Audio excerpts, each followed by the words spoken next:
As if you couldn't tell, this week's video is about the XF70-300 from Fujifilm. I was very lucky in the last few weeks there to have the opportunity to try the lens. One of my friends allowed me to borrow it while he borrowed the 18-135 to test that one out. And the reason I tested out the lens was to see, I'm looking for a longer focal length and one that could fit within a certain range. We have Norway planned for later in the year, so I'm looking for a lightweight lens that I can hike with and still get the shots that I'm after. And the lens, coupled with the X-T5 and also optical image stabilisation of up to 5.5 stops, I think it is, means that I may not even have to take the tripod in the hikes. So I'm hoping that that's going to be the case for later on in the year.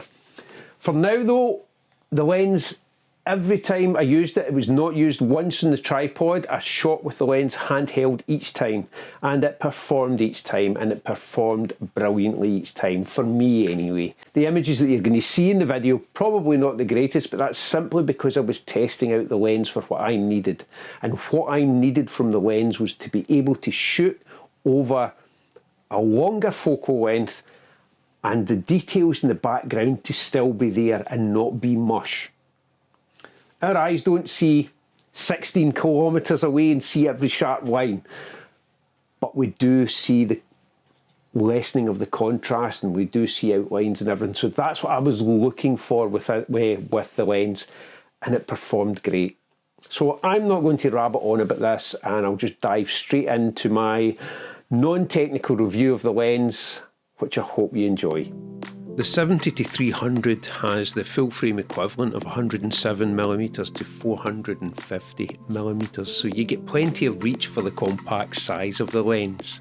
The build quality, as you expect, again, it's well built and it's weather sealed, weighing in at only 588 grams, with a retracted length of 132mm and a fully extended length of 204mm without the lens hood. With an OIS of up to 5.5 stops, the lens is very capable of producing sharp photos in various conditions, including low light. It also has a filter thread of 67mm. It was sharpness at a telephoto range that I was after, and throughout all the ranges that I tried it at, from 70 right through to 300, it produced sharp images, and that's the main thing I was wanting. I wasn't wanting mush in the background once I zoomed into the images. Clarity over distance is what I was after with the lens, and it produced fantastic images for me, and because of the lightweightness of the lens, it lets me know that I can carry it in longer hikes even without a tripod, thanks to the optical image stabilisation. Every image produced the goods that I was after and that I was seeking from this lens, so this is another one that's going to be added to the purchase list for this year. As photographers, and if you forgive the pun, we are overly focused on detail and sharpness, but it's one of these things, if you're buying a lens, that you will look for in it. You're not going to buy a soft lens, spending a lot of money in the soft lens. Again, this one surprised me in the images that it produced at various focal lengths, and everything that I captured with it was sharp. I did spend a lot of time shooting different subjects that I wouldn't normally shoot, just to see how it performed in the sharpness arena, and it was great. I cannot fault the lens in any way at all, although I can fault the photographer.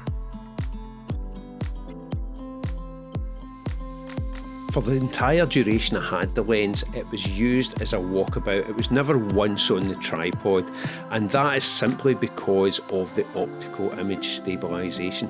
I didn't need a tripod, and as I said earlier, this means that any of the long hikes up maybe mountains, I won't need to take a tripod with me if I'm planning on shooting longer focal lengths. It's a great lens, you don't feel the weight of the lens. Chromatic aberration is at a minimum, and I only actually noticed it on one of the images that you'll see next. hopefully you get something from that, and hopefully it lets you see from a non-technical aspect how the lens performs.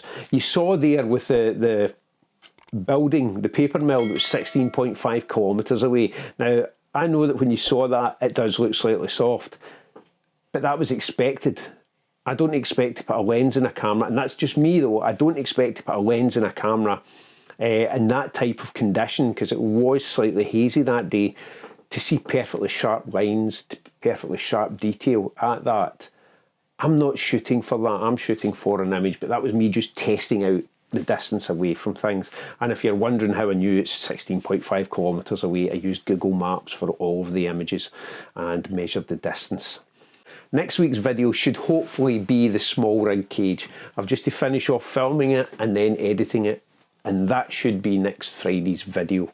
So hopefully you'll join me for that one, just to see what that's like. Thanks again for watching, take care, and I'll see you in the next video.